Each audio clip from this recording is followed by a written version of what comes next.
Hello everyone! Today, we are going to learn how to build a cladogram based on the morphological data we have coded. I will introduce two simple but classic methods, the Hennig argumentation and the Wagner algorithm. The Hennig argumentation, or the Hennigian argumentation, consists of three rules. It relies on synapomorphies to establish monophyletic groups. This can be done for each synapomorphy individually and then combine the results together. Suppose we have an in-group consisting of 4 species, A, B, C, and D, and we are going to resolve the internal relationship between them. Before we can do this, we have to draw the cladogram like this. The species originate from the same node. And in order to better identify the various plesiomorphies and apomorphies and root our cladogram, we choose an outgroup R, which is closely related to the in-group. And we code 4 characters in these 5 species. In this table, 0 represents plesiomorphic states, while 1 stands for apomorphic states. Then we follow the grouping rule to establish monophyletic groups based on the synapomorphic states in each of these 4 characters. For the first character, direction, the synapomorphy 1 helps group A, B, C, and D into a monophyletic group. For shape, the synapomorphy round helps group A, B, and C into a monophyletic group. The synapomorphy red color helps establish a monophyletic group consisting of A and B. And the synapomorphy small size groups B and C. Now we follow the inclusion-exclusion rule to combine the compatible cladograms together. The first, the second, and the third cladograms are compatible. They do not refute each other, so we combine them together. The first, second, and the fourth cladograms are compatible. They result in another combined cladogram. Now, on the right side of the slide, we have 2 competing trees. They contradict each other in that whether A and B or B and C should form a monophyletic group. This disagreement is due to the incompatible observations in the characters' color and size.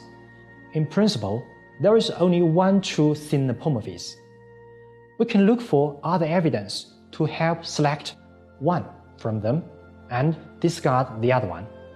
Alternatively, if we can't make the decision, we can discard both characters and leave A, B, and C as an unresolved group. The above process can also be shown with rectangle diagrams. The green rectangles inevitably overlap each other and are competing synapomorphies. Therefore, one or both of them would be false. If we don't have evidence to approve either of them, we should discard both of them. Here is an example of osteochords. Suppose we are going to resolve the phylogenetic relationship of 4 species from the superfamily Cypridoida, and we have chosen Limnoc3 inopinata from the superfamily Cytheroida as the outgroup. First, we code 8 characters and indicate the state we consider as apomorphies as 1, and those considered as plesiomorphies as 0. Now, we begin to establish monophyletic groups based on each character. The first 2 characters have the same state distribution among the species and support the same monophyletic group. The third and the fourth characters support a smaller monophyletic group that is included in the former one. The fifth character supports another smaller monophyletic group. The sixth and seventh characters each has a single species occurrence and is apomorphy rather than synapomorphy. They don't sustain any monophyletic group in this case. Up to now, the first 7 characters support monophyletic groups that are compatible to each other, and this can be combined into a single tree. However, the 8th character contradicts the 5th character in that the rectangles representing them inevitably overlap each other. Therefore, one or even both of them are false synapomorphies. However, the derived state of the 5th character, that is, the transformation of the primitive ramus-like uropod into flagelliform, is a very strong synapomorphy and should be retained, while the straight ventral margin of the valve may probably be homoplasy or state formed in convergent evolution and therefore should be discarded. At last, we have a single cladogram.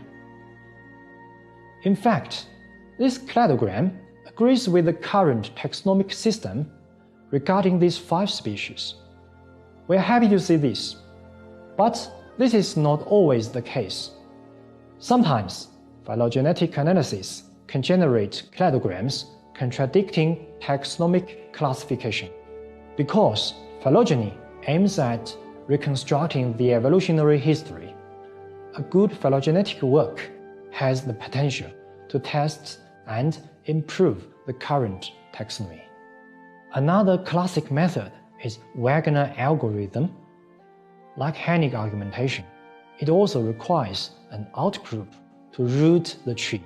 However, it doesn't explicitly need us to distinguish the apomorphic and plesiomorphic character states. This is very useful and gives the method wider application. Wagner algorithm is an important element of some computer program, for example, the TNT program. Now, let's suppose we have an in-group ABC. In order to resolve their internal relationship, we find an outgroup D, and we code 5 characters in the 4 in-group species, and the outgroup D. The next step is to calculate the dissimilarity between the outgroup and each of the in-group species. Then we will connect the in-group species to the outgroup one by one, according to their distance to the outgroup. First, we connect the closest in-group A to D, then B, the second closest one. By connecting B, we have an assumed ancestor Y. We calculate the character states of Y and incorporate it into the dataset. Now, we connect C to one of the edges. There are 3 edges in the cladogram now, and we need to connect C to the edge closest to it. In order to calculate the distance from C to each of the 3 edges, we have to calculate a number of other distances here. And then we calculate the distances of C to each of the edges. The shortest distance is from C to the edge BY, and we connect C to this edge. This can also be shown like this. And up to now, we have connected all the in-group species to the cladogram. If there is still more in-group species, we can repeat the steps in the red rectangle and connect them to the cladogram according to their distance to D, from the closest one to the most distant one. Again, I want to exemplify Wagner algorithm with ostrocots. In the early part of this lecture, I have done cladogram of these 5 species. In order to reduce the time and workload, now I remove Limnoc3 inopinata. Let's use Iliocypris mongolica as the outgroup and the other 3 species in the family Cypritida as the in-group. We code 25 characters in these 4 species and calculate the distance between the outgroup and each of the in-group species. Then we connect these species to the outgroup. First, the species closest to the outgroup. Then, the second closest one. For the third one, we need to calculate its distance to all the edges before deciding which edge to connect with. We connect the last in-group species to the edge that is the closest to it. And we get this cladogram. This is topologically identical to the one we obtained using Hennig argumentation.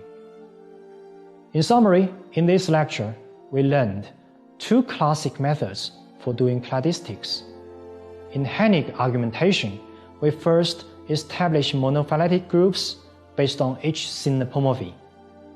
Then, we combine the compatible cladograms, then make choice between conflicting ones or discarding them.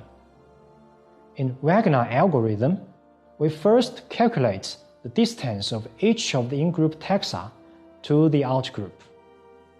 Then connect them to the cladogram on the order of distance. In doing this, we need to calculate the distance between the taxa to the edges and connect the taxon to the nearest edge. We repeat these steps and connect all the in-group species to the cladogram. Okay, that's all for this lecture. Thank you for your attention.